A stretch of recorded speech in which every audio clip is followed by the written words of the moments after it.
Alright, very recently on this channel I made a video where I babbled about the DOS Mega Man games and mentioned how I enjoyed playing these more than 3 other well-known titles.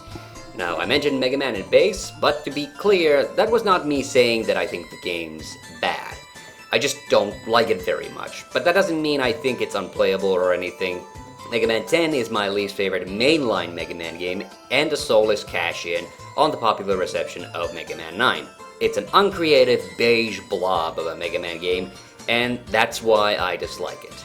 But even that game has its bright spots, and Mega Man and Bass obviously has really good production quality. And as uncreative as Mega Man 10 is, that game is like 25% okay in my opinion, and just kind of mid for the rest of it. No, the undeniably worst Mega Man game in the franchise's history has to be, without a shadow of a doubt, Mega Man X6. And because I apparently hate myself, I decided to now do a whole video on it.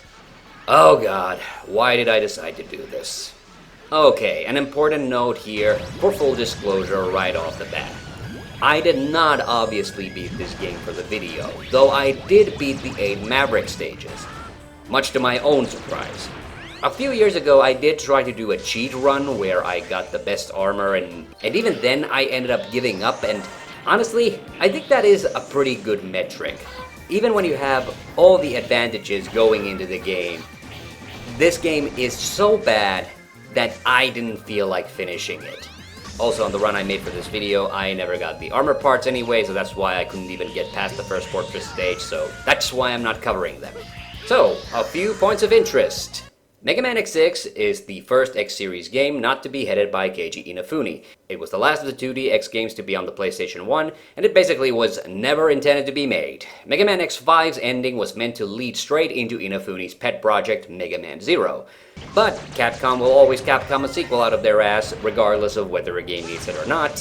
Hence, Mega Man X6. X6 is clearly a game that was being just put together on the back burner, and it just shows in every aspect of its being.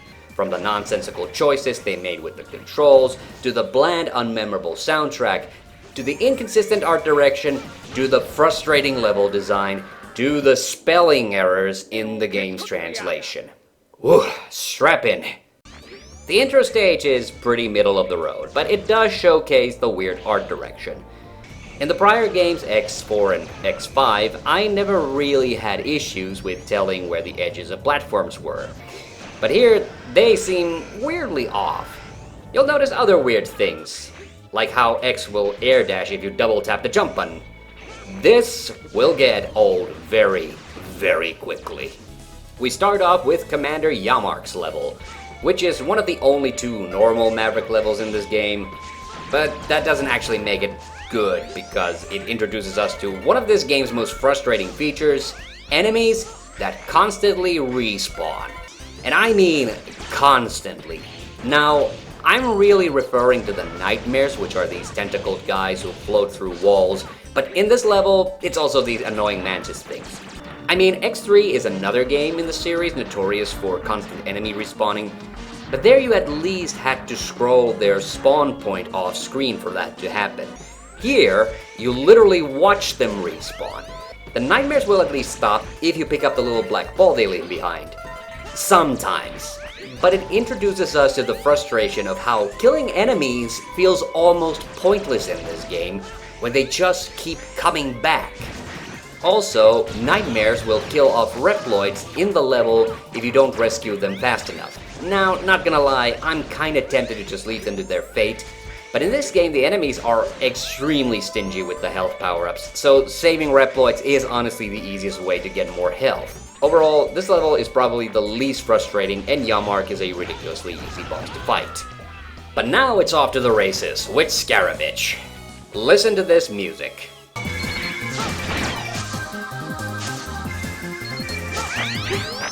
This is the soundtrack of me going insane, because this 5-second loop is pretty much the whole song. And it never fucking stops.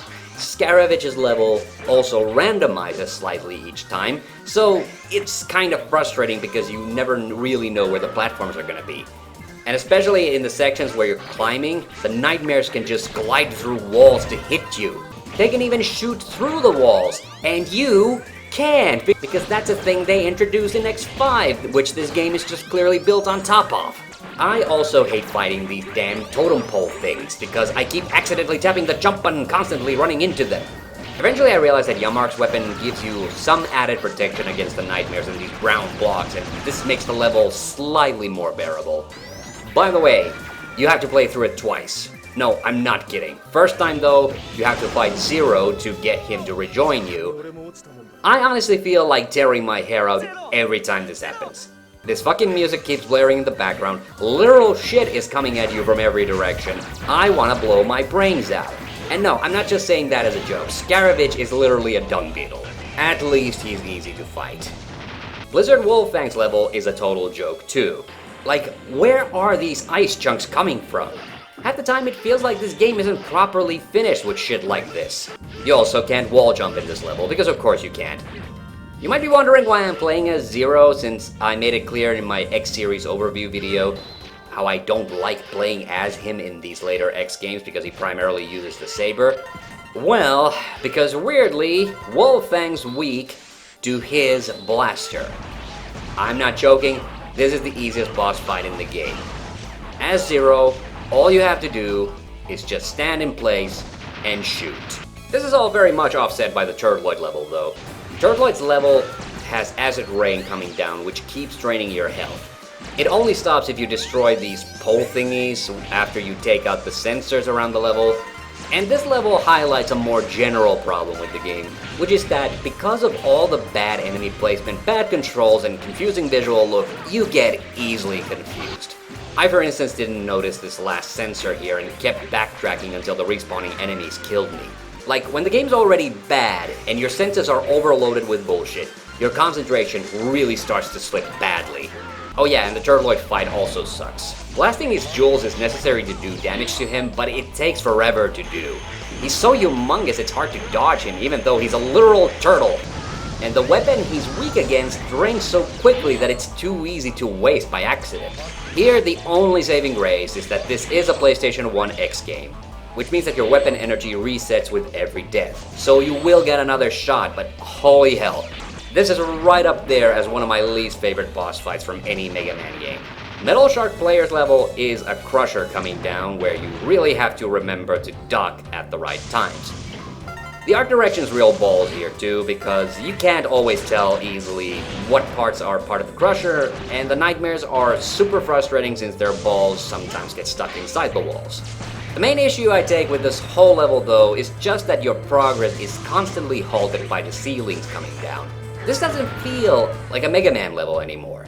I mean, it's not too bad if you have the patience for it, but this later bottleneck section really starts to drain your will to live.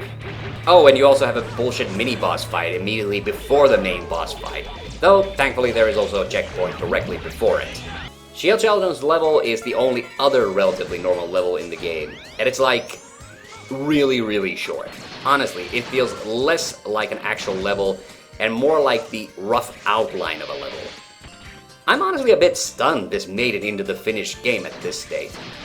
Oh yeah, this is X6, isn't it? Now, I really wanted to rant more about Mijinion's stage, where the giant robot shoots stuff at you constantly, but I actually ended up not having that much trouble with it. I think this level might actually only be completely unplayable as a normal X, and with the Falcon armor, you can take enough splash damage from everything so that you actually survive most of it. Still, there's a long section with no floor, and you can't see what's below you most of the time, so at the very least, this is another level with absolute shit design.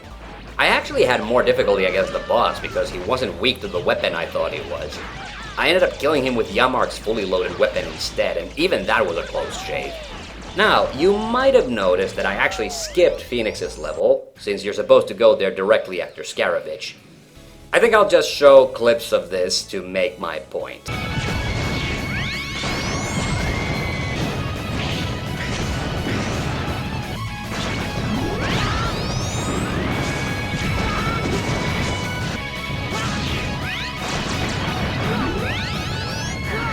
What does someone have to do to you for you to end up doing something like this? Where you just fight the same circle over and over and over and over and over again. My god, what kind of psychopath does this? On my second go around after I've beaten all the other Mavericks, I actually discovered that Turtloid's fully loaded weapon works against these things really well. And of course, Heatnix is a total chump when you have the weapon which works against him. That's another weird aspect about the bosses. Half of them are annoyingly difficult, even with the right weapons, and the other half basically have no chance when you have the correct weapons. So yeah, that about sums up X6. And don't get me wrong, I like a tough game as much as the next person. It can be rewarding to beat an especially difficult game, like a Castlevania, or a Mega Man X3, or Decap Attack, or anything, but X6's main issue is that it's just not fun to play.